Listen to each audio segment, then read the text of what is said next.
Justice Babar ستار اسلام آباد high court کے ان 6 ججز میں شامل ہیں جنہوں نے خط لکھا اور ان جسٹس بابر ستار صاحب کو ٹارگٹ کیا گیا ہے اور ان کو علیحدہ کر کے یعنی کہ تنہا کر کے مارنے کا پروگرام ہے، ان کے پروفیشنلی مارنے کا پروگرام ہے۔ تو لیکن آج جب ہیئرنگ تھی، کیونکہ 4 درخواستیں آ چکی تھیں، آج ہیئرنگ تھی، بہت ہی امپورٹنٹ ڈسکشن ہوئی، بہت ہی اہم سماعت ہوئی اور جسٹس بابر ستار صاحب نے ان 4 درخواستوں کو، ان 4 اداروں کو 5-5 لاکھ روپے جرمانہ کر کے ان کو گھر بھیجا اور مقدمہ سنتے رہے اور مقدمہ سننے کا فیصلہ کیا۔ صورتحال یہ ہے، آڈیو لیکس کیس ہے اور آڈیو لیکس کا اصل مسئلہ یہ نہیں کہ یہ بشرا بیوی اور نجم ثاقب کا کیس ہے۔ اصل معاملہ اس میں یہ ہے کہ آڈیو ریکارڈ کون کرتا ہے، آڈیوز ویڈیوز کی ریکارڈنگ کون کرتا ہے، کس اتھارٹی کے ساتھ، کس قانون کے تحت یہ ہوتی ہے، اور پھر اس کو بلیک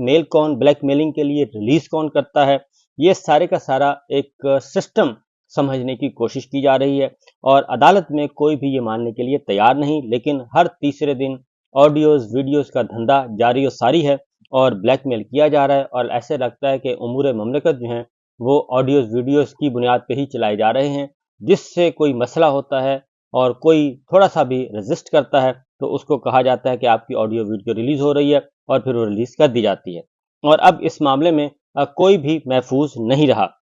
صورتحال اس وقت یہ ہے کہ آج 4 متفرق درخواستیں فائل کی گئی تھیں اور ایف آئی اے کی طرف سے، پیمرا کی طرف سے، پی ٹی اے کی طرف سے، آئی بی کی طرف سے، اور جسٹس بابر ستار صاحب نے یہ کہا کہ پہلے ذرا انہی درخواستوں کو سن لیتے ہیں تاکہ بات کو آگے میرٹ پہ بعد میں سننے کے پہلے ان درخواستوں کو سن لیں، کیونکہ ان درخواستوں میں یہ کہا گیا تھا کہ جسٹس بابر ستار صاحب کو کہ آپ یہ مقدمہ نہ سنیں اور یہ مقدمہ سننے کے بجائے آپ واپس بھیج دیں چیف جسٹس کو، وہ کسی اور بینچ کے سامنے لگا دیں گے۔ تو جسٹس بابر ستار صاحب کو یہ سب کچھ اس لیے کیا جا رہا تھا کہ وہ ان معاملے میں آگے بڑھ چکے ہیں اور وہ میرٹ پہ فیصلہ کرنا چاہتے ہیں اور ایک دبنگ فیصلہ دینے کے موڈ میں نظر آ رہے ہیں، کیونکہ ان کے اپنے گھر میں بھی جو ہے ویڈیوز کیمرہ نصب کیے گئے تھے خفیہ طور پہ اور پھر ان کے خلاف کمپین بھی چلائی گئی اور یہ بھی ایک وتیرہ ہے کہ جو جج بولے، جو جرنلسٹ بولے، جو سیاستدان بولے، اس کے خلاف ایک انتہائی کمپین، گندی غلیظ قسم کی کمپین شروع کر دی جائے سوشل میڈیا پہ، جسے ہم شیطانی میڈیا کہتے ہیں۔ تو یہ سچویشن اس وقت چل رہی ہے۔ بہرحال ایف آئی اے نے، اٹارنی جنرل ادھر موجود تھے، ایڈیشنل اٹارنی جنرل، تو ایف آئی اے نے کیس دوسری عدالت میں منتقل کرنے کا کہا تھا،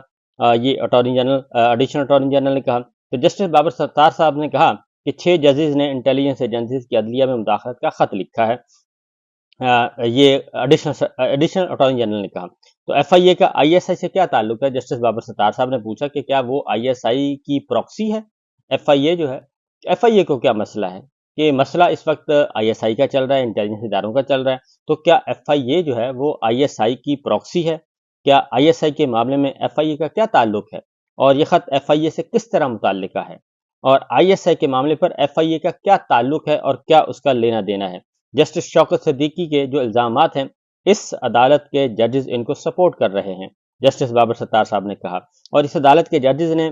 کہا ہے کہ وہ جسٹس شوکت صدیقی کے الزامات کی تحقیق کرنے کو سپورٹ کرتے ہیں۔ آپ نے خط کا جو حصہ پڑھا ہے یہ آئی ایس آئی سے متعلق ہے، ایف آئی اے سے متعلق نہیں ہے، جسٹس بابر ستار صاحب نے کہا۔ ایڈیشنل اٹارنی جنرل منور دوگل تھے، جی بالکل ایسا ہی ہے، انہوں نے کہا، اور پھر انہوں نے کہا کہ آپ نے متفرق درخواست میں لکھا ہے کہ ہائی کورٹ کے ججز نے شکایت کی ہے، یہ شکایت کس طرح ہے؟ جسٹس ریٹائرڈ شوکت عزیز صدیقی نے الزامات لگائے، ہم تو حمایت کر رہے ہیں۔ جسٹس بابر ستار صاحب نے کہا کہ ہائی کورٹ ججز کا خط آئی ایس آئی سے متعلق ہے، ایف آئی اے سے متعلق نہیں ہے، تو آپ پھر کیا ایف آئی اے انٹیلیجنس ایجنسی ہے؟ تو منور دوگل نے کہا کہ نہیں جی، وہ ایف آئی اے ایجنسی تو نہیں ہے آئی ایس آئی کی طرح، تو کیا ہائی کورٹ کے ججز کو بلیک میل کرنے سے ایف آئی اے کا کوئی تعلق ہے؟ جسٹس بابر ستار صاحب نے سوال پوچھا۔ تو ایڈیشنل اٹارنی جنرل جو کہ ایف آئی اے کی طرف سے آئے تھے، انہوں نے کہا جی ایسا تو نہیں ہے، لیکن خط میں لفظ انٹیلیجنس ایجنسی سے استعمال کیا گیا، تو کیا ایف آئی اے کے ججز کے گھروں میں، کیا ایف آئی اے کا ججز کے گھروں میں خفیہ کیمرے لگانے کا کوئی تعلق ہے؟ جسٹس بابر ستار صاحب نے پوچھا۔ نہیں، ان کا کوئی تعلق نہیں ہے۔ تو کیا ایف آئی اے انٹیلیجنس ایجنسی ہے؟ جسٹس بابر ستار صاحب نے دوبارہ پوچھا۔ تو جسٹس منور دوگل صاحب نے کہا کہ نہیں، ایسا کچھ نہیں ہے۔ تو پھر انہوں نے کہا کہ اس سے آپ ایف آئی اے کیسے یہ کہہ سکتے ہیں کہ آپ اس کیس کو دوسرے کی عدالت میں منتقل کریں؟ ایک پیٹیشن میں ایجنسیز کے کردار کے حوالے سے بات کی گئی، اس لیے میں کہہ رہا ہوں، ایڈیشنل اٹارنی جنرل نے کہا۔ تو جسٹس بابر ستار صاحب نے کہا کہ اگر ایگزیکٹو ججز کو بلیک میل کرے تو کیا ججز کا مفادات کا ٹکراؤ ہو جائے گا؟ مفادات کے ٹکراؤ کی کیا آپ اس طرح کی تعریف کریں گے؟ آڈیو لیکس میں اس پر جسٹس بابر ستار صاحب نے 5 لاکھ روپے جرمانہ کیا، اور عدالت نے کہا ڈی جی ایف آئی اے کے خلاف ہم توہین عدالت کی کارروائی بھی کر سکتے ہیں۔ اور اس پہ ذرا تھوڑا سا ایڈیشنل اٹارنی جنرل صاحب جو ہے وہ بیک فٹ پہ گئے، اور اس کے بعد پھر چودھری اعتزاز احسن صاحب آتے ہیں، اور انہوں نے آ کے یہ بتایا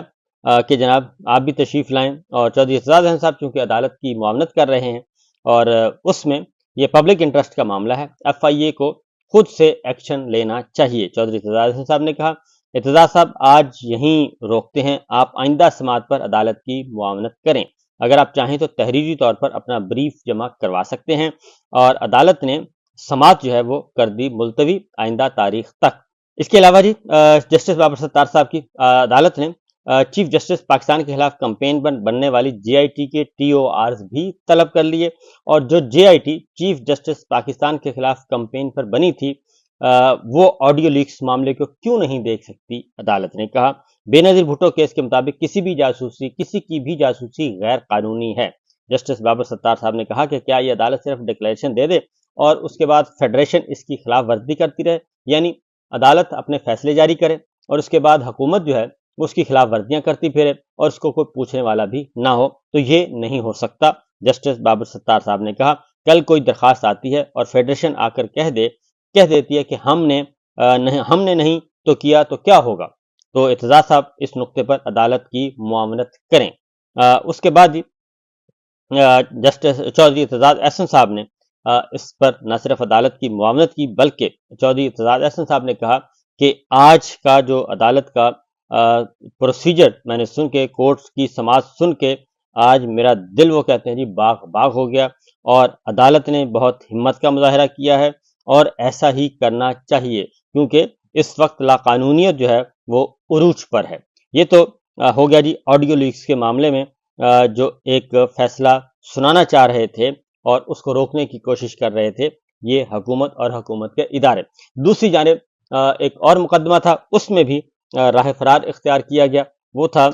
جناب عمران خان صاحب کی درخواست ضمانت القادر ٹرسٹ میں، اور اس میں بھی آج چیف جسٹس عامر فاروق صاحب کی عدالت تھی، اس میں آج القادر ٹرسٹ میں نیب کے پروسیکیوٹر جو ہیں وہ نہیں آئے، یعنی کہ سرکاری وکیل نہیں تشریف لائے، نیب کے پروسیکیوٹر نہیں آئے، کیونکہ اس میں ضمانت تو بنتی ہے، لیکن مسئلہ یہ ہے کہ 6 مئی تک وہ کیس ملتوی کیا گیا ہے۔ اس میں اصل چیز یہ ہے کہ کوشش یہ کی جا رہی ہے کہ درخواست ضمانت لٹکتی رہے، اور اگین چیف جسٹس عامر فاروق صاحب کی عدالت ہے اور وہاں پہ ویسے ہی شکوک و شبہات پائے جاتے ہیں، تو یہ درخواست لٹکتی رہے اور ادھر سے احتساب عدالت جو ہے وہ عمران خان صاحب کو سزا سنا دے اور اس طرح کہا جائے کہ یہ درخواست جو ہے وہ غیر مؤثر ہو گئی ہے۔ تو پیرالل یہ کام چل رہا ہے، اور نیب کے پروسیکیوٹر آج نہیں آئے تو عدالت نے اس کو وارن کیا ہے کہ اگر آئندہ تاریخ پہ نہیں آئے تو ہم فیصلہ کر دیں گے، لیکن